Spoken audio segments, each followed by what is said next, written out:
Our hearts beat to the city streets. We began to feel the fire. We rise like tall buildings as the chemicals they take us higher. The night's young and it's just begun as she puts her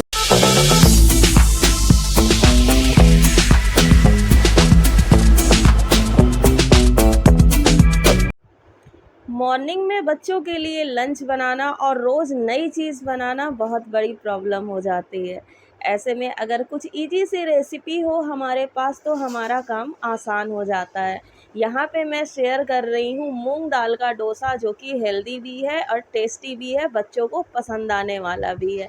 1 कटोरी के करीब मूंग दाल मैंने रात को ही सोक कर दी थी और ये देखिए एकदम अच्छे से ये फूल गई है। पानी छान लेंगे, 2-3 बार वॉश करने के बाद इसको मिक्सी में डाल के एकदम स्मूथ पेस्ट में ग्राइंड कर लेंगे। बिल्कुल भी दानेदार ना रहे, इसका ख्याल रखना है। एकदम बारीक इसका पेस्ट होना चाहिए।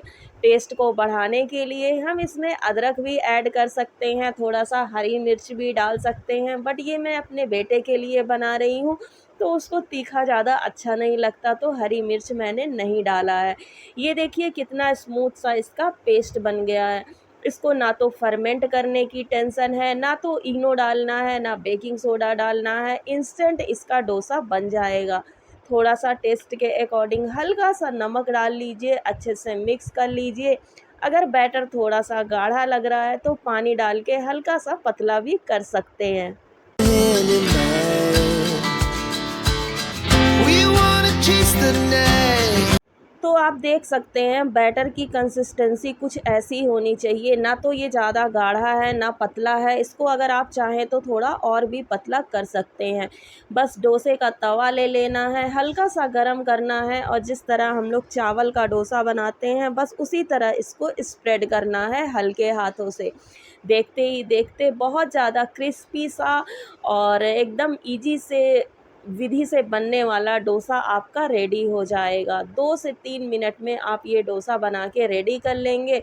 हल्की-हल्की सी ऑयलिंग कर लीजिए, बटर लगाना है तो बटर भी लगा सकते हैं और इस पे कुछ अगर फ़िल करना है तो वो भी कर सकते हैं। आलू फ़िल कर लीजिए, पनीर फ़िल कर लीजिए या कुछ वेजीज़ फ़िल कर दीजिए और आपका डोसा लंच बॉक्स के लिए भी रेडी है, इंस्टेंट खाने के लिए भी रेडी है। ये देखिए कितना क्रिस्पी सिक के ये रेडी हुआ है।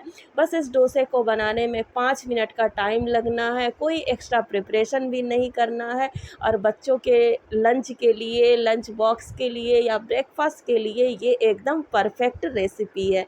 ज़रूर ट्राई करिए, मैं अक्सर बनाते रहती हूँ, घर पे सभी को बहुत पसंद आता है।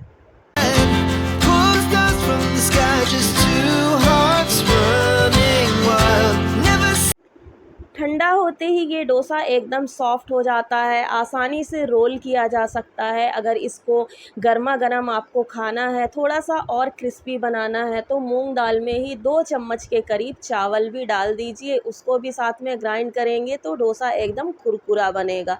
साथ में बनाई है मैंने तंदूरी चटनी और ये हो गया मेरे बेटे का lunch box ready. stop. Every shot from the top. We're gonna be too. Festival के टाइम में हमारे घर बहुत सारे गेस्ट आते हैं, बहुत सारे गिफ्ट्स आते हैं जिनको ऑर्गेनाइज़ करके रखना आफ्टर फेस्टिवल का काम होता है, जिसको हम यूँ भी कह सकते हैं कि थोड़ा-सा मुश्किल टास्क ये हमारे लिए हो जाता है, क्योंकि फेस्टिवल के टाइम में हमारा घर पहले से थोड़ा-सा ज़्यादा बिखर गया होता है। लोगों का आना-जाना हो, चीज़ों को इधर-उधर रखना हो, इसके पीछे हमें थोड़ा-सा मशक्कत ज़्यादा करना पड़ता है। तो यहाँ पे बहुत सारी चीज़ें ऐसी आई जो कि अभी बिखरी हुई अवस्था में पड़ी हुई थी। तो अभी मैंने सोचा कि सारी चीज़ों को ऑर्गेनाइज़ करके ढंग से रखना है ताकि चीज़ें अच्छे से मिल भी जाएँ और देखने में भी अच्छी लगे, क्लटर्ड घर में ना फैला रहे। यहाँ पे मेरे पास एक बास्केट है जिसको मैं मल्टीपल वे से यूज़ करती हूँ। तरह-तरह से इसमें चीज़ों को बहुत अच्छे से ऑर्गेनाइज़ करके रखती हूँ। ख़ासकर खाने-पीने वाली चीज़ें जो ऐसे छोटे-छोटे पैकेट्स में होती हैं, बहुत अच्छे से इस बास्केट में आ जाती हैं। बास्केट हैंडल वाला है, कहीं भी इसको मूव किया जा सकता है, बहुत हैंडी सा है, देखने में भी बहुत खूबसूरत लगता है, कहीं भी इसको प्लेस कर दें तो।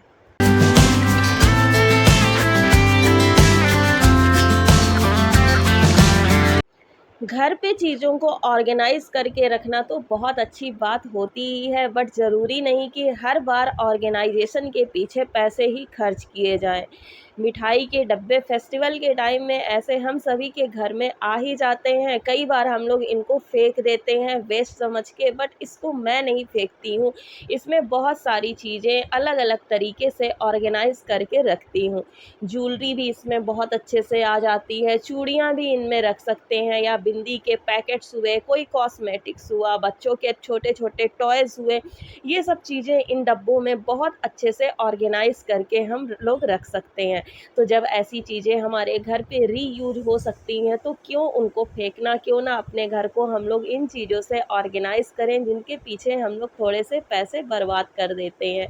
तो ये छोटे-छोटे वुडन ब्लॉक्स हैं जिनको पहले मैंने एक ऐसे, ये किसी चीज़ का डब्बा है उसमें मैंने रखा था, बट ये थोड़ा-सा ऊपर से ओपन है और 2-3 महीने से इसी में मेरा बेटा रखता है, खेलता है, तो ये डब्बा जो है फट भी गया है। तो अभी मैंने सोचा कि ये जो मिठाइयों के डब्बे आए हैं, इनमें ढक्कन भी लगा है, ट्रांसपेरेंट भी हैं देखने में भी अच्छा लगेगा, साथ ही साथ बच्चों को पता भी चल जाएगा कि कहाँ कौन से टॉयज़ रखे हैं। तो क्यों ना इस बॉक्स का यूज़ किया जाए, और इसमें जितने भी ये ब्लॉक्स हैं, कलरफुल ब्लॉक्स देखने में भी बहुत अच्छे लग रहे हैं, तो इनको मैंने इस बॉक्स में रख लिया। ऑर्गेनाइजेशन का ऑर्गेनाइजेशन हो गया और रीयूज़ का रीयूज़ हो गया।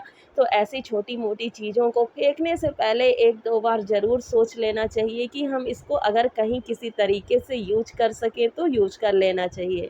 The afternoon, we lay awake. हर दिन होता है घर के एक कोने की क्लीनिंग के लिए डेडिकेटेड। घर का एक कोना अच्छे से अगर हम हर दिन साफ़ कर लें तो हमारा घर हमेशा वेल ऑर्गेनाइज्ड रहता है। फेस्टिवल के टाइम में हम लोग बार-बार रेडी होते हैं, बहुत सारी चीज़ें ड्रेसिंग टेबल से निकालते हैं, रखते हैं। ऐसे में चीज़ें बिखर जाती हैं, चाहे तुरंत के तुरंत कितना भी ऑर्गेनाइज़ किया जाए। मेरे ड्रेसिंग टेबल का भी कुछ यही हाल हो चुका है। तो एक बार सारी चीज़ों को अच्छे से बाहर निकालूँगी और फिर उसको डिक्लटरिंग भी करना है, क्लीनिंग भी करना है, चीज़ों को अच्छी तरह से मेंटेन करके रखना है। ड्रेसिंग टेबल के ऊपर का पार्ट मैं एज़ अ साइड टेबल भी यूज़ करती हूँ, तो थोड़ा-सा वहाँ का लुक भी चेंज करने की कोशिश करूँगी, क्योंकि थोड़ा लुक चेंज होता है ना, तो अपने आप को भी रिफ्रेशमेंट फ़ील होता है।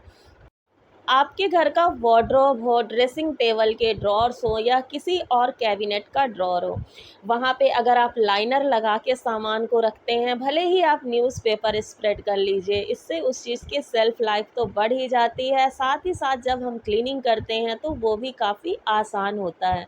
यहाँ पे मेरे हाथ में एक थर्मोकोल का ऑर्गेनाइज़र है, ये एक्चुअली में कप का डब्बा है। जो चाय की कप्स आती हैं, ग्लासेस आते हैं, उसमें ऐसा बॉक्स के अंदर सेफ्टी पर्पस के लिए रखा रहता है, जिसको मैं फेंकती नहीं हूँ। एज अ ऑर्गेनाइज़र इसका खासकर ड्रेसिंग टेबल में बहुत अच्छे से यूज़ हो जाता है। यहाँ पे मैंने अपने सारे सामानों को अलग अलग कैटेगरी में इसके ब्लॉक्स के हिसाब से रख दिया है। एक में लिपस्टिक है, एक में सिंदूर का आइटम है, एक में आई मेकअप से रिलेटेड चीज़ें हैं, एक में क्रीम्स है। ऐसे ही कैटेगरी वाइज ये सेपरेट है, और इसका बहुत अच्छे से मैंने यूज़ किया है।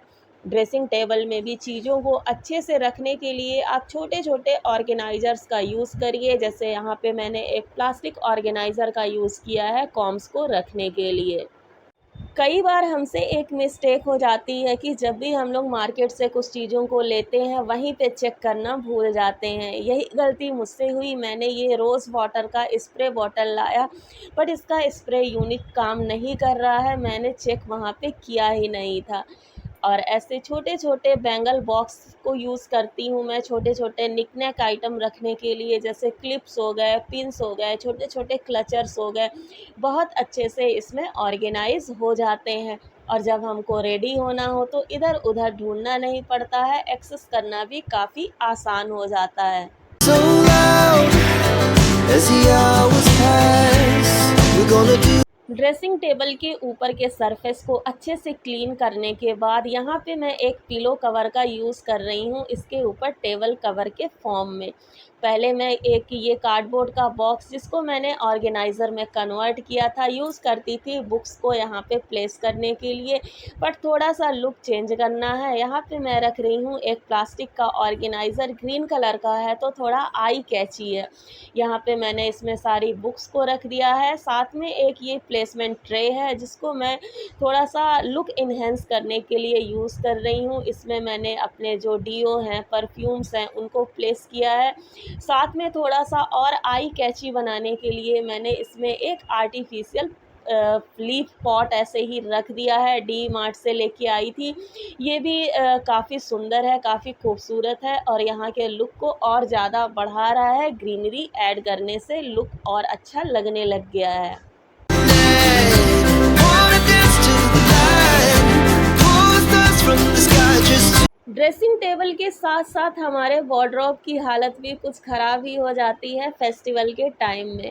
बहुत सारे नए कपड़ों का एडिशन हो जाता है, पुराने कपड़े रिजेक्शन के फॉर्म में आने लगते हैं।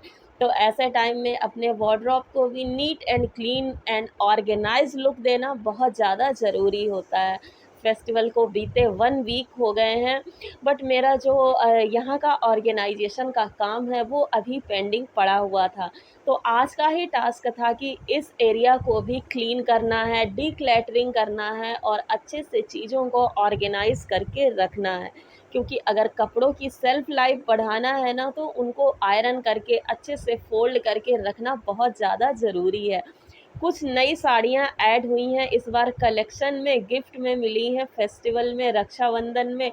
और कुछ ऐसी साड़ियों को डिक्लटर करना है, इस कलेक्शन से निकालना है जिनको अभी मैं यूज़ करना बंद कर दी हूँ। या ऐसा भी कह सकते हैं कि कई बार वो चीज़ें ऐसी होती हैं कि हम सालों से उसको कई बार यूज़ कर लिए होते हैं, तो अब उसको ज़्यादा पहनने का मन नहीं करता। ऐसे चीज़ों को हम अपने कलेक्शन में रखे रहें तो वहाँ पे जो लोड है वो बढ़ता जाता है। तो अगर आपको चीज़ों को यूज़ नहीं करना है, तो मैं क्या करती हूँ, या तो किसी को दे देती हूँ, डोनेट कर देती हूँ कभी-कभी, या तो फिर उसको अलग से कहीं बेड बॉक्स में या दूसरे कबर्ड में रख देती हूँ, जो कबर्ड कम खुलते हैं या जहाँ पे ज़्यादा मैस क्रिएट होने का टेंशन नहीं रहता। ये कुछ साड़ियाँ हैं जिनको मैंने, ये तो नहीं कह सकती कि बहुत बार पहना है, बट हाँ, अब ये थोड़ा-सा आउट ऑफ फैशन हो गई हैं जिनको अब पहनने का मन नहीं करता। बस 2-2 3-3 बार पहना है, तो इनको अब अपने कलेक्शन से हटाना है। नई चीज़ें इसमें ऐड तभी होंगी जब पुरानी चीज़ें हटेंगी, क्योंकि छोटा घर जो होता है उसमें स्पेस लिमिटेड होता है और चीज़ें हम लोग धीरे-धीरे इकट्ठा करते जाते हैं। तो ज़रूरी है कि पुरानी चीज़ों को हटाना और नई चीज़ों को वहाँ पे प्लेस देना। as we shout from the top. We're gonna be, we're gonna